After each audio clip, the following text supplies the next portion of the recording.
Жасанды интеллектпен оған дейін мен жасап көрген жоқпын. Бірінші рет осындай жобаға қатысып отырмын. Бұл ауыл мектептеріне өте керек жоба.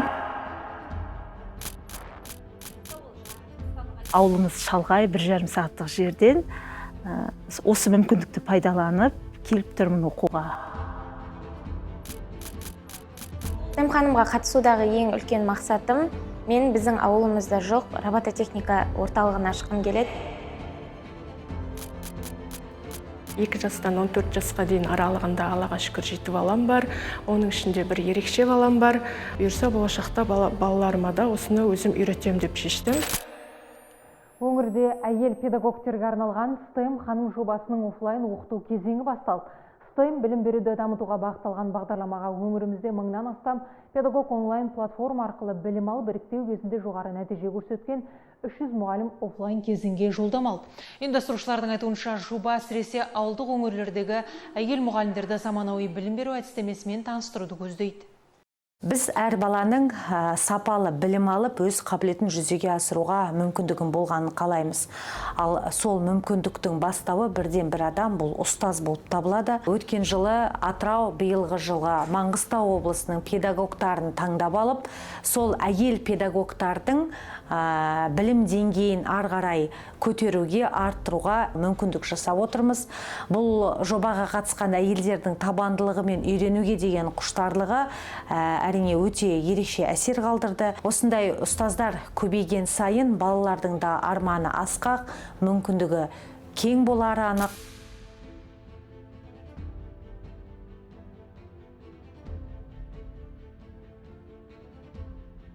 ExxonMobil компаниясында біз ең маңызды инвестициялардың бірі ол білімге салынған инвестиция деп санаймыз. Ол тек қана технологияларға ғана емес, ең алдымен адамдарға салынған инвестиция. STEM ханым бағдарламасы тек қана робототехника немесе жасанды интеллект дағдыларын үйретіп қана шектелмейді. Бұл әйелдердің өзіне деген сенімін арттыруға, жаңа дағдыларды меңгеруге және де болашақтың мүмкіндіктері мен сын қатерлерін қабылдауға мүмкіндік ашатын жоба деп санаймыз.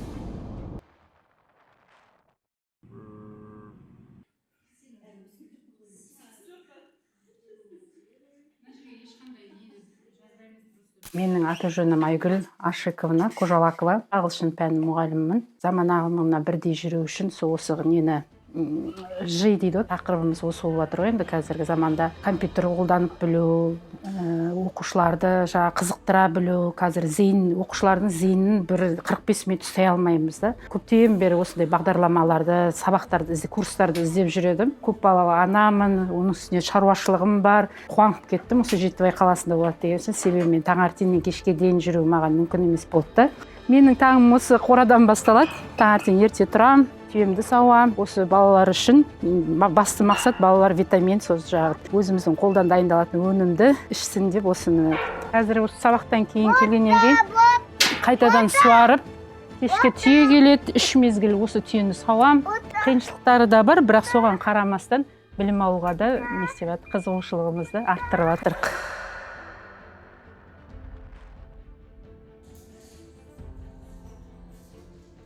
Қазіргі заманда барлық адамдарға жасанды интеллект жобаларын өте жақсы меңгеру керек деп ойлаймын.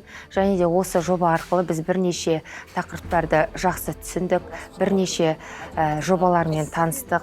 Өйткені қазіргі заман балаларына жасанды интеллект жобалары өте маңызды болып келеді. Соған байланысты сабаққа бұл жобадан үйренген барлық жасанды интеллекттерді қолданамын деп ойлаймын. Тек қана сабақпен ғана емес, мәдени тұрғыда да жақсы араластық. Әртүрлі ханымдармен таныстық. Оларға да осы жасанды интеллекттің қажеттілігі туралы түсіндік.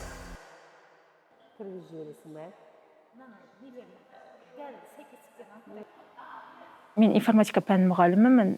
Жалпы қазіргі таңда ең өзекті мәселе жасанды интеллект және робототехникаға өте көңіл бөліп жатыр. Бұл жалпы STEM жобасы, яғни әйел адамның бар мүмкіндіктерін, яғни жасау керек қажетті дүниелерін, білімін жетілдіруге арналған жоба екенін байқадым, көрдім, көбі практика жүзінде өтіп жатыр. Бізге дәріс беріп жатқан ұстазымыз, Мәншүк апайымыз өте керемет, білімді ұстаз екенін көрсетті. Бірінші этапында онлайн өтіп, сол іріктеуден өтіп, екінші бетпе-бет офлайн сабағына осы ауданымызда болып жатқанына өте қуанып, келіп тұрмын. Ауылымыз шалғай, 1,5 сағаттық жерден осы мүмкіндікті пайдаланып келіп тұрмын оқуға.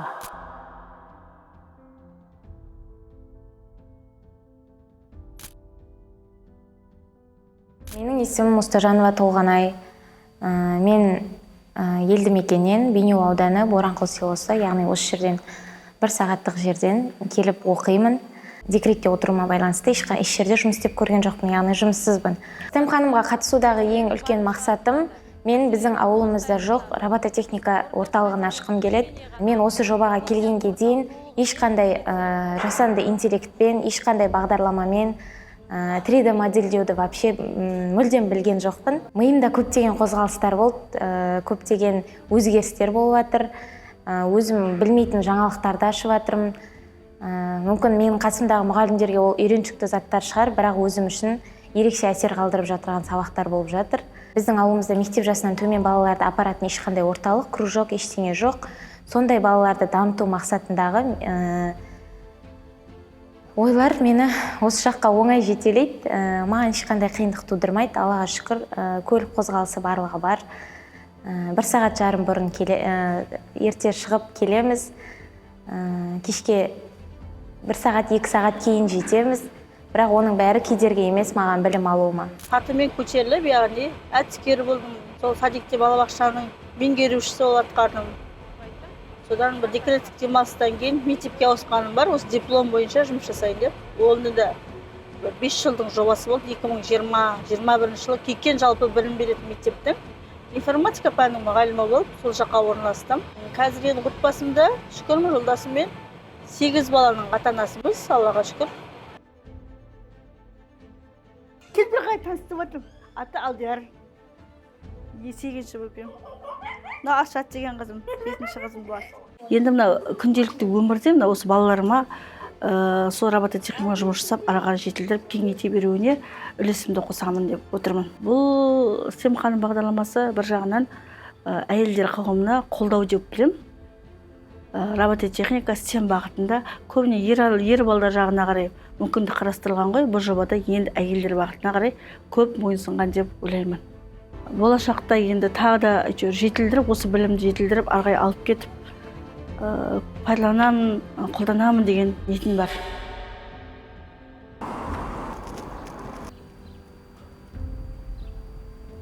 Мен Демек Васим Анис қызы, қазіргі таңда Қашаған Күржіманұлы атындағы номер 8-ші жалпы білім беретін мектептің қазақ тілі мен әдебиеті пәнінің мұғалімімін. Өзім көп балалы анамын, 2 жастан 14 жасқа дейін аралығында Аллаға шүкір жетіп алам бар. Бұл менің үйдегі осы балалардың жетістіктері. Бұның ішінде көптеген конкурстардан, жарыстардан, сайыстардан, олимпиадалардан алған жетістіктері бар. Оның ішінде би жарысы, домбыра жарысы, менталды арифметика жарысы және футбол жарыстары бар.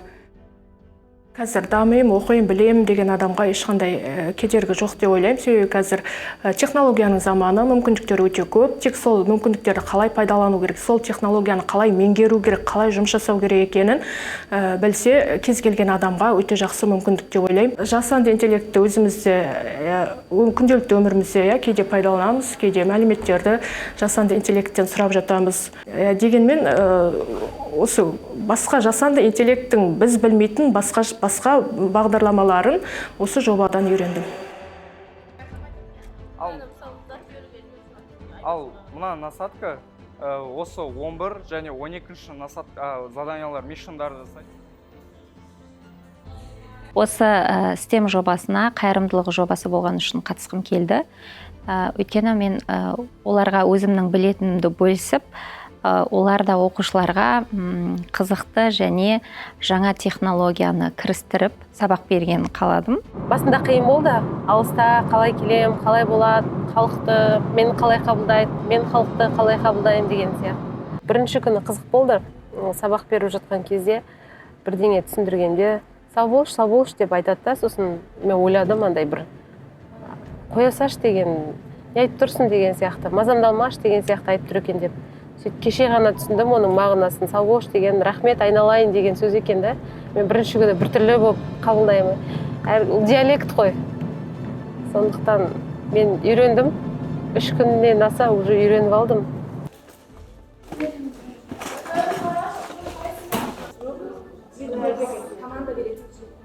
Анау шығар. Триді деген, триді. Қазірдің өзінде келіп отырған ханымдар алыс жерден келіп жатыр. Маршрутымыз мысалы сол уақытта жүреді. Сабақ 9-да басталғанымен олар 8:30-да келіп қойып күтіп жүрген ханымдар бар. Мысалы сол кедергінің өзін андай кедергі деп қарамай оқуға ынтасын көрсетіп жатыр. Кез келген жерден мүмкіндік таба білу. Болмайды деп отырмау. Жасай алмаймын деген жоқ. Біреу жасап береді деген жоқ. Я өзім жасаймын, я өзім үйреніп алып жасаймын деген ұстаным. Енді қазіргі уақытта оларда демалыс уақыт біріншіден, екіншіден барлық бала шағалары үйде, үшіншіден жаңағы мал шаруашылықтары бар, үй тірліктері бар. Соған қарамастан келіп, және де бізді сыйлап андай сабақтарға белсенді қатысып жатқан барлық ханымдарға рахметімізді айтамыз. Негізі STEM ханымның философиясы терең. Мен өзім мысалы көп балалы анамын. И бұл жерде де көп балалы аналар бір мамандық иесі емес, 1000 түрлі мамандық иелері бар. Яғни үйде отырып та қай уақытта болсын дамуға болады деген философия ғой ханымдарға.